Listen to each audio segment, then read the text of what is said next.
اگر تو مصطفیٰ کریم کا کلمہ پڑھتی ہے تو میں بھی اسی نبی کی ماننے والی ہوں۔ کہا بات کیا ہے، میرا کیوں ہے سارا؟ تو وہ خاتون کہنے لگی وہ 2 سال 3 سال سے میرے ساتھ نکاح تھا، اور اس نے بتایا تھا مجھے کہ میری بیوی بھی ہے، اور میں غریب تھی تو میرے والدین کو بھی بتایا تھا کہ میری دوسری شادی ہے۔ یہ مکان اس نے مجھے لے کے دیا تھا، میرے تمام اخراجات وہ پورے کرتا تھا، نان و نفقہ کا خیال رکھتا تھا، لیکن اب کہ جب وہ آیا تو وہ بیمار تھا۔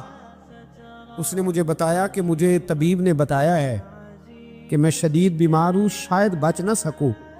تو کہنے لگی وہ مجھے کئی لاکھ روپے بھی دے گیا، اور جاتے دفعہ مجھے طلاق بھی دے گیا، فارغ کر گیا۔ کہنے لگا تو جہاں چاہے میرے بعد نکاح کر سکتی ہے، اور کہنے لگا میں چاہتا تھا پہلی بیوی کو بتا دوں، موقع نہیں بنا، اور اس کا دل نہ ٹوٹے، بتا نہیں پایا، لہذا وہ مجھے ڈھیر سارے پیسے دے چکا ہے، سارا میرا حصہ مجھے پہلے سے دے چکا ہے۔ میری بہن اب یہ 4 بوریوں میں سے 2 میری نہیں بلکہ 4 کی 4 ہی تیری ہے، تو ہی اس کی حقدار ہے۔ تو بزرگ کہتے ہیں مجھے بتاؤ جن کے اندر اس قسم کے تقوی کی جھلک ہو ان کے لیے ہر نماز کے بعد دعا مانگنی چاہیے کہ نہیں مانگنی چاہیے؟ حضرت عمر کے زمانے میں نا ایک نوجوان تھا، نیک تھا، مسجد جایا کرتا تھا رات کو، تو مسجد جا رہا تھا تو رستے میں ایک عورت نے دعوت گناہ دی، ابن عساکر نے اس کو لکھا ہے۔ تو نوجوان تھا، خواہشات تھی، کچھ طبیعت مائل ہو گئی، ابھی ادھر جا ہی رہا تھا کہ کسی نے آیت پڑھ دی والی من خاف مقام ربی جنتان، جو رب کے سامنے کھڑے ہونے سے ڈرے گا اللہ 2 جنتیں دے گا۔ واقعی ڈر گیا، وہ واقعی ڈر گیا، اتنا ڈرا کہ بے ہوش ہو کے گر پڑا۔ بیماری سے لوگ بے ہوش ہوتے ہیں، پیسے ڈوب گئے بے ہوش ہوتے ہیں، بچے کے غم میں بے ہوش ہوتے ہیں۔ سچ بتاؤ کبھی خوف خدا سے بھی بے ہوش ہوتا کوئی دیکھا ہے؟ ہمارے ہاں تو روز مرہ ہی نہیں ہے بھائی، اور بڑی باتیں ہیں بے ہوش ہونے کی، ڈرنے کی، غش کھانے کی۔ بے ہوش ہو کے گر پڑا، بوڑھے باپ کو کسی نے بتایا بچہ بے ہوش پڑا ہے، اٹھا کے گھر لائے، گھر لا کے کہا بیٹا کیا ہوا؟ نوجوان ہے، چڑھتی جوانی ہے، پر پاکیزہ بڑی ہے۔ کہنے لگا ابا جی گناہ کی طرف چلا گیا تھا، پر میں نے آیت سن لی جو اللہ کے سامنے کھڑے ہونے سے ڈرے گا رب 2 جنتیں دے گا، میں ڈر گیا تھا، رب واقعی 2 جنتیں دے گا۔ باپ رو پڑے، ابا جی کی آنکھوں میں آنسو آئے، اور کہا پتر اللہ بڑا مہربان ہے، اس کے وعدے سچے ہیں، واقعی 2 جنتیں دے گا۔ اس نے پھر ایک چیخ ماری، اور اس طرح کی ماری کہ اس کی روح ہی پرواز کر گئی، روح ہی پرواز کر۔ کشتگان خنجر تسلیم را، عشق کی خنجر سے قتل ہو گئے لوگ۔ صبح حضرت عمر کو پتہ چلا کہ انہوں نے تو رات جنازہ بھی پڑھ دیا، تدفین بھی کر دی۔ جناب عمر فرمانے لگے اتنا نیک نوجوان خوف خدا سے دنیا سے چلا گیا، مجھے کیوں نہیں بلایا، میں جنازہ پڑھتا۔ فاروق اعظم فرما رہے ہیں میرا شوق تھا میں اس کا جنازہ پڑھتا۔ کہ حضور آپ کو تکلیف نہیں دی؟ فرمایا بتاؤ قبر کہاں ہے؟ تے کامل پیر اونا دے باہو قبر جنا دی جیوے۔ حضرت فاروق اعظم قبر پہ تشریف لے گئے اور کھڑے ہو کے فرمانے لگے نوجوان مجھے امید ہے میرے رب نے تجھے 2 جنتیں دی ہوں گی۔ ابن عساکر کھول کے دیکھو تاریخ بغداد نے کیا لکھا ہے۔ حضرت سیدنا فاروق نے فرمایا امید ہے 2 جنتیں دی ہوں گی، قبر کے اندر سے بولا کامل پیرونا دے باہو قبر جنا دی جیوے، قبر کے اندر سے بولا۔ کہنے لگا حضور امید والی بات نہیں، رب کے وعدے سچے ہیں، اس نے واقعی مجھے 2 جنتیں عطا فرمائی، 2 جنتیں دی ہیں، میں نے اپنے مالک کو راضی پایا۔ ہمارے صوفیاء تصوف میں ایک جملہ بولتے ہیں کہ تیرا تو فقر فقر بوزر ہے، یعنی جن کو صحیح درویش کہتے ہیں نا، صحیح درویش۔ مولا علی شیر خدا رضی اللہ تعالیٰ عنہ فرمایا کرتے 2 ہی تو بندے ہیں جو رب کے رستے میں کسی شے کی پرواہ نہیں کرتے۔ حضور کون سے؟ فرمایا ابو ذر غفاری ہے اور دوسرے علی المرتضیٰ ہے۔ مولا علی فرمایا کرتے یہ نا مسلمانوں میں سے 4 یا 5ویں مسلمان ہیں، شروع سے ایک سلیم الطبع آدمی، کچھ لوگ طبعاً بڑے نفیس ہوتے ہیں، طبعاً اللہ کی طرف سے شروع سے ہی ان کا جو قبیلہ تھا بنو غفار وہ رہزنی کرتا تھا، لوگوں کو لوٹ لیتا تھا. شروع میں یہ کام کیا لیکن جب کچھ لوگوں کی چیخیں کانوں میں گئیں تو چھوڑ دیا، فرمایا نہیں یار طبیعت نہیں مانتی. اور نبی پاک کا کلمہ پڑھنے سے پہلے ہی بتوں کی پوجا چھوڑ کے رب کی عبادت شروع کر دی. لوگ پوچھا کرتے تھے آپ عبادت تو کرتے تھے پر منہ کدھر کرتے تھے؟ فرماتے تھے جدھر وہ کرا لیتا تھا کر لیتے تھے. کسی نے انہیں بتایا کہ مکے میں ایک شخص ہیں جنہوں نے اعلان نبوت کیا ہے، آپ کی طرح کی باتیں کرتے ہیں. انہوں نے اپنے بھائی کو بھیجا، ان کا نام انیس تھا. پتہ کر کے واپس آئے، بھائی کہنے لگے ابو ذر، ان کا نام جندب ہے، اصل میں زر ان کے بیٹے کا نام ہے اور کنیت سے زیادہ معروف ہیں، ابو ذر غفاری کہلاتے ہیں. فرماتے ہیں کہ بھائی نے آ کے بتایا کہ وہ نیکی کا حکم دیتے ہیں، برے کاموں سے منع کرتے ہیں، صلہ رحمی کا پیغام دیتے ہیں، لیکن لوگ سارے مخالف ہیں. یہ چیز بھی بڑی کاؤنٹ ہوتی ہے، اسے نہ کاؤنٹ کیا کریں. لوگوں کی ترجیحات بدلتی ہیں، صبح کچھ، دوپہر کچھ، شام کچھ، اسے نہ کاؤنٹ کریں. انہوں نے اس بات کو کاؤنٹ کر کے بتایا کہ لوگ ان کے جو ہے نا وہ مخالف ہیں سارے. تو حضرت ابو ذر غفاری کہنے لگے مجھے تسلی نہیں ہوئی، میں خود جا کے پتہ کروں گا. کہتے ہیں مکہ شریف آیا تو کسی ایسے آدمی سے پوچھ بیٹھا، میں تو کچھ اور سمجھا تھا، وہ کچھ اور نکلا. مکے والوں نے بڑا مارا. مکے پہنچ کے پہلی جو چیز ملی وہ مار کھانے کی تھی. اب میں ڈرتے کسی سے پوچھتا ہی نہ، بھوک بھی بڑی تھی، رہنے کو جگہ نہیں تھی، حرم شریف میں لیٹا رہتا تھا. میرے نصیب دیکھو، مجھے ایک شخص نے آ کے ہلایا، کہنے لگے اگر مناسب سمجھے تو میں آپ کو دیکھ رہا ہوں کافی دیر سے، آپ کوئی پردیسی ہیں، آپ کا اپنا مہمان نہ بنا لوں. تو میں نے کہا آپ کا کیا نام ہے؟ کہنے لگے میرا نام ہے علی ابن ابی طالب. کہتے ہیں مولا کائنات گھر لے گئے، کھانا بھی کھلایا، جگہ بھی دی، سونے کو خدمت بھی کی، لیکن چونکہ میں تو پہلے ایک سے پوچھ کے مار کھا بیٹھا تھا، میں نے پوچھا نہیں میں کدھر آیا ہوں. رات رہے، اگلی رات بھی رہے، لیکن میں نے بتایا نہیں میں کس کام آیا ہوں. حضرت ابو ذر غفاری رضی اللہ تعالیٰ عنہ کہتے ہیں خود ہی مولا علی نے پوچھا بتا سکتے ہو کیسے آئے ہو؟ میں نے کہا راز رکھ لو گے. فرمایا بڑا کشادہ سینہ دیا رب نے مجھے. تو بات تو کر، کہنے لگے یار میں تو محمد مصطفیٰ کی زیارت کرنے آئے صلی اللہ تعالیٰ علیہ وسلم. یہ بے نیاز لوگوں میں سے ہیں حضرت سیدنا ابو ذر غفاری. میں حضور کی زیارت کے لیے ہوں. حضرت علی کہنے لگے سویرے لے چلوں گا. انسان بزدل نہیں ہوتا، ہر انسان بزدل نہیں ہوتا، اور بلا وجہ ٹکراؤ کی پالیسی بنا لینا یہ بھی سیانے لوگوں کا کام نہیں. حکمت کے تقاضوں کے مطابق چلنا یہ بھی دلیر لوگوں کا ہی کام ہوتا ہے. حضرت مولا علی کہنے لگے صبح لے کے چلوں گا پر حالات ٹھیک نہیں. شرارتی لوگ ہر جگہ ہوتے ہیں، اگر کوئی شرارتیوں کا ٹولہ ملا نا جو کھڑا ہوگا جاسوسی کرنے کے لیے کہ حضور کی طرف کون کون جا رہا ہے، تو میں نیچے جھکوں گا جوتے کا تسمہ ٹھیک کرنے کے لیے. لیکن آپ نے نہیں کھڑے ہونا، آپ نے چلتے رہنا ہے تاکہ کسی کو شک نہ ہو. کہتے اس ترتیب سے حضرت علی مجھے لے کے گئے. میں حضور کی بارگاہ میں پہنچا. مولا علی کہتے ہیں بڑے بڑے لوگ سوال کرتے تھے پر یہ شروع سے سلیم الطبع تھے. مجھے کہہ لینے دینا، جنہوں نے ماننا ہوتا ہے وہ لمبے سوال کرتے ہی نہیں. مان جو لیا تو لمبے سوالوں کی ضرورت ہی کوئی نہیں. کہتے ہیں لوگ بڑے بڑے سوال کرتے تھے پر ابو ذر نے 2-3 باتیں پوچھی اور آگے جا کے کہنے لگے حضور ہاتھ بڑھائیں مجھے کلمہ پڑھائیں. نبی پاک صلی اللہ علیہ وسلم نے کلمہ پڑھایا. فرمایا باہر جا کے نا ابھی ذکر کرنا کہ تم مسلمان ہو گیا، یہ ماریں گے. عرض کی حضور انہیں مارنے دے، میں آیا بھی مار کھانے ہے، انہیں مارنے دے نا. پڑا فلک کو کبھی دل جلوں سے کام نہیں. دار دلوی نے کہا تھا پڑا فلک کو کبھی دل جلوں سے کام نہیں، اور جلا کے راکھ نہ کر دوں تو داغ نام نہیں.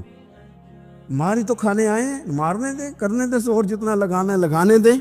باہر جا کے اعلان کیا. مکے والوں نے مارا، اتنا مارا کہ بے ہوش ہو گئے. پھر کسی نے بتایا کہ تم نے گزرنا بھی ہے ان کے علاقے سے، بنو غفار سے، پھر ان کا پتہ بھی ہے یہ لوگ بڑے سخت ہیں. پھر چھوڑا. تپن بڑے جلالی تھے، زاہد مزاج تھے. فرماتے تھے کہ جو تمہاری ضرورت سے زیادہ ہے وہ سارا صدقہ کرو.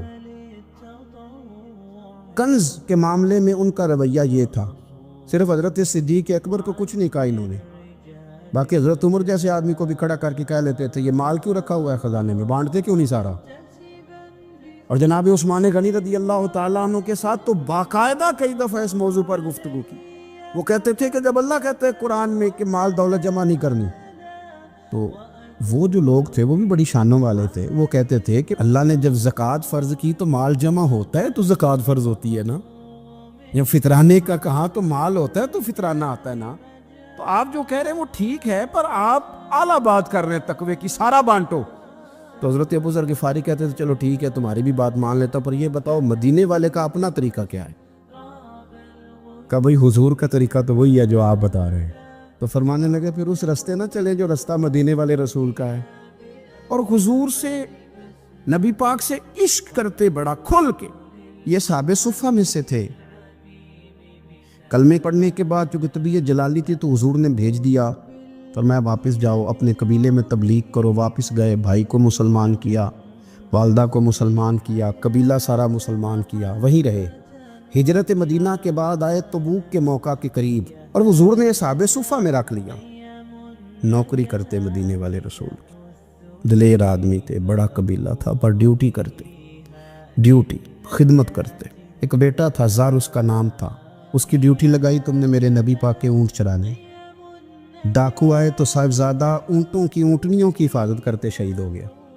اور یہ انوکھا بندہ ہے جس نے شرط لگائی تھی کہ میں نے کالی سیاہ رنگ کی عورت سے شادی کرنی. انوکھا بندہ ہے. ایک بیٹی تھی، ایک بیٹا، بیٹا شہید ہو گیا. بیوی سے کہا تم نے نبی پاک کے گھر میں خدمت کرنی ہے، حضور کے گھر والوں، اور میں نبی پاک کی نوکری کروں گا. حضور کی خدمت کرتے، ہر وقت خدمت میں رہتے. اور حضور جب آتے نا، صحابہ صفہ میں یہ شامل تھے جو لوگ دین سیکھتے. حضور جب آتے تو سب سے پہلے آ کے حضرت ابو ذر غفاری کا پوچھتے، بلائیں. اور جب بات کرتے حضور تو بار بار ان کو مخاطب کر کے بات کرتے. حضرت ابو ذر غفاری رضی اللہ تعالیٰ عنہ کا نبی پاک سے اتنا پیار کہ ہماری بھی مشکل حل کر دی. ابو داؤد شریف میں موجود ہے. ایک دن کہنے لگا یا رسول اللہ صلی اللہ علیہ وسلم، اگر کوئی بندہ کسی سے پیار بڑا ہی کرے پر اس جیسے عمل نہ کر سکے، کوشش کرے کرنا. لوگ ہمیں کہتے ہیں نا جی پیار بڑا، عمل بھی تو کرو نا. بھی کرنا چاہیے، پر انسان ہے نا، غلطی بھی تو ہو ہی جاتی ہے. اب ہم عمل نہیں کر سکتے تو تم ہمیں پیار بھی نہیں کرنے دو گے؟ مہربانی کرو، پیار تو کرنے دو نا. حضرت ابو ذر غفاری نے کہا، ابو داؤد شریف میں موجود ہے، یا رسول اللہ صلی اللہ تعالیٰ علیہ وآلہ وسلم، حضور پیار بڑا کرے پر ان جیسے عمل نہ کرے تو حکم کیا ہے؟ تو حضور نے فرمایا پیار سچا کرے، اللہ قیامت کے دن جس سے محبت کرے گا نا اس کے ساتھ ہی دونوں کو اکٹھا فرما دے گا. تو حضرت ابو ذر نے فوراً کہا، حضور پھر مجھے آپ سے بھی بڑا پیار ہے، رب سے بھی بڑا پیار ہے. فرمایا فکر نہ کرنا، جنت میں اکٹھے ہی جائیں گے. اتنی محبت رسول پاک کی ذات کے ساتھ. حضور کی نوکری کرنا. ایک دن خدمت کرتے کرتے سو گئے. حضور مسجد میں آئے پتہ کرنے کہ ابو ذر آرام کر رہا ہے. یہ بھی مزہ ہوتا ہے، خیال رکھنا اپنے درویشوں کا، کیا کھایا کیا پیا، کہاں سوئے. حضور رات کو آئے، یہ سوئے ہوئے. فرماتے ہیں حضور نے میرا انگوٹھا ہلایا، میں اٹھ کے بیٹھ گیا، حضور بھی میرے پاس بیٹھ گئے. اور میں ابو ذر بڑا پیار کرتے ہو، سونے آپ کو پتہ ہی ہے. کہ یار تو بڑی نوکری کرتا ہے، ایک دن وہ بھی آئے گا جس دن تجھے میری مسجد اور میرے شہر سے جانا پڑے گا، پھر کیا کرو گے؟ تو عرض کی حضور کسی کی طاقت ہے مجھے آپ کے شہر سے نکالے؟ میں تلوار نکال لوں گا. نبی پاک نے فرمایا تلوار نہ نکالنا، جہاں تمہیں بھیجا جائے چپ کر کے چلے جانا. حضور کب تک؟ فرمایا جب تک اللہ تیری اور میری ملاقات نہیں کرا دیتا، یعنی وصال تک. یہ واحد شخص ہیں کہ حضور کے وصال ظاہری کا وقت آ گیا تو فرمایا کوئی میرے ابو ذر کو بلاؤ. جب یہ آئے تو حضور لیٹے ہوئے تھے، یہ جھکے نبی پاک کی طرف، حضور میں حاضر ہو تو حضور نے پکڑ کے سینے کے ساتھ لگا لی. میرے رسول پاک صلی اللہ علیہ وسلم کی خدمت میں ایک دفعہ عرض کرنے لگے، حضور مجھے صوبے کا گورنر بنا دے. تو نبی پاک نے فرمایا ابو ذر میں عہدے پسند نہیں کرتا، تو تمہیں بھی میں کہتا ہوں عہدہ نہ لینا، تمہیں بھی کہتا ہوں عہدہ نہ لینا. فرمایا ابو ذر میں جو چیز اپنے لیے پسند کروں گا تمہیں بھی اسی کا مشورہ دوں گا. تم بندے اچھے ہو پر یہ کام تمہارے بس کا نہیں ہے. بڑے زاہد آدمی. میرے رسول کریم صلی اللہ تعالیٰ علیہ وآلہ وسلم نے ان کے بارے میں فرمایا جس طرح نبیوں میں حضرت عیسیٰ علیہ السلام ہوئے. حضرت عیسیٰ دیکھیں نا، انبیاء میں اللہ تعالیٰ نے ہر قسم کی عظمت نبیوں کو دی. جناب سلیمان علیہ السلام کا تو تخت بھی ہوا میں اڑتا تھا، جن تک تابع دار تھے. اور نبیوں میں حضرت عیسیٰ بھی ہیں جن کے پاس گھر بھی کوئی نہیں، شادی بھی کوئی نہیں کی، اینٹ سرانے رکھ کے تکیہ بناتے. ایک ان کے پاس کنگھی تھی اور ایک پیالہ تھا. دیکھیں جو بندہ نیک ہو نا وہ بھی نیک ہیں, اللہ کے نبی ہیں. آپ اپنا تقوی مسلط نہیں کریں گے, جو وہ کر رہے ہیں وہ بھی مخلص ہو کے کر رہے ہیں.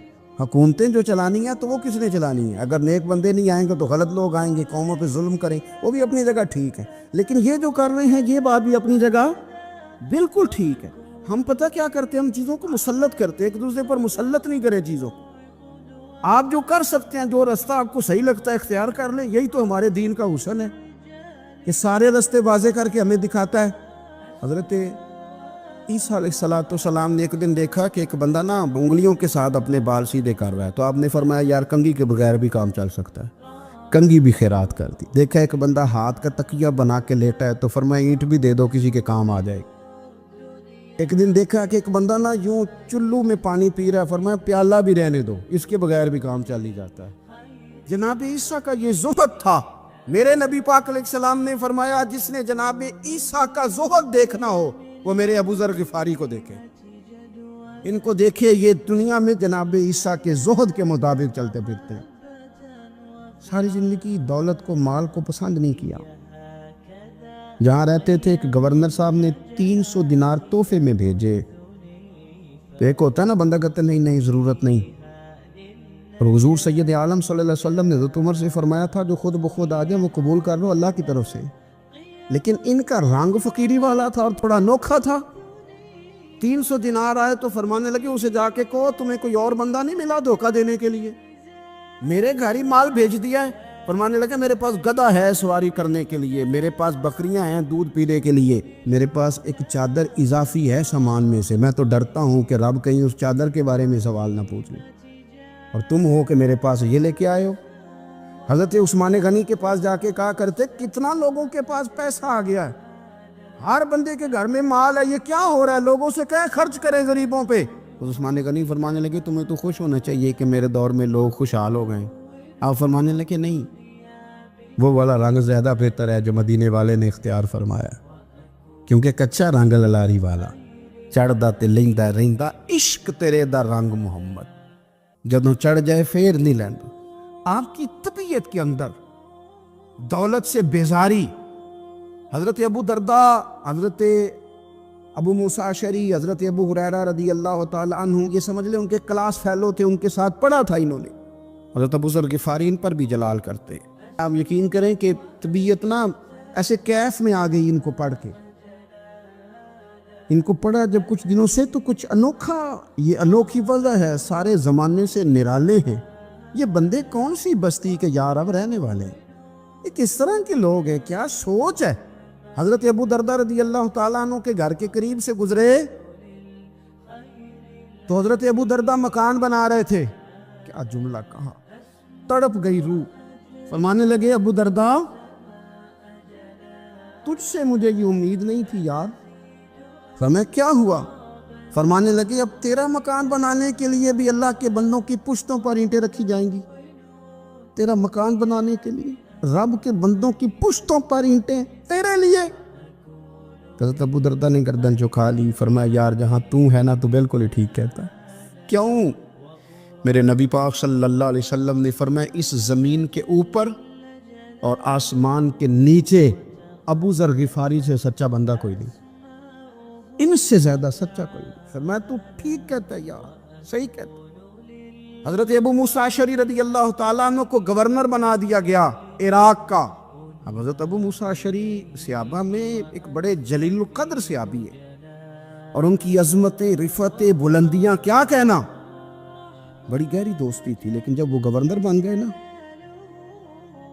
تو آپ نے فرمایا بس بھئی اب تو نے عہدہ لے لیا ہے, یہ بندے کو ٹھیک نہیں رہنے دیتی تھی, اب تو عہدے میں چلا گیا. بڑی مدت کے بعد ملاقات ہوئی حضرت ابو موسیٰ اشعری کے ساتھ.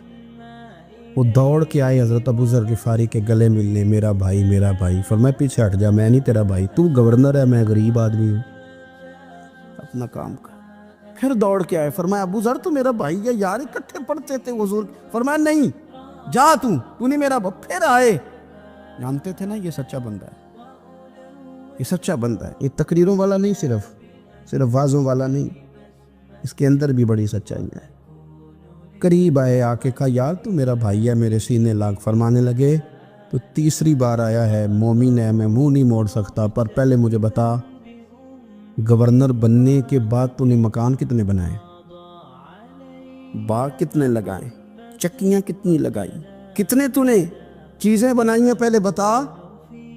تو ابو موسیٰ اشعری نے ان کا ہاتھ پکڑا، رونے لگے، کہنے لگے جس محبوب سے تو نے تربیت لی ہے میں بھی انہی کا نوکر ہوں، جن کپڑوں میں میں عراق گیا تھا میرے ہاتھ بھی وہی ہیں. یار کیا بات کرتا ہے تو، میرے وہی ہیں. مجھے بتا اگر یہ عہدے خدمت کے ہم نہیں لیں گے تو پھر کیا ظالموں کو دیں گے، غیروں کو دیں گے؟ نہ کر، کچھ نہیں بنایا. حضرت سیدنا ابو موسیٰ اشعری رضی اللہ تعالیٰ عنہ روئے، اور جب کہا نا کوئی شے نہیں میرے پاس، تو فرمایا اچھا چل آ جا پھر سینے لگ جا، تو واقعی میرا بھائی ہے. پھر حضرت ابو ذر غفاری نے محبت فرمائی، وہ درویشی، وہ فقیری، وہ سادگی، وہ نورانیت، وہ دل کے ساتھ اندر. ہمارے تو بہت سارے لوگ ہیں جو کہتے ہو کہاں لے جانا ہے مال، کیا ضرورت ہے مال کی، ہر وقت مال کی مخالفت کرتے، لیکن دل ان کا کہتا ہے کہ آئے صحیح، کسی طریقے سے پہنچے صحیح. حضور نے فرمایا بعض لوگوں کی زبانیں شہد سے زیادہ میٹھی، دل بھیڑیے سے زیادہ خطرناک. اوپر سے کہہ کچھ رہے ہیں، اندر حالات کچھ اور ہیں.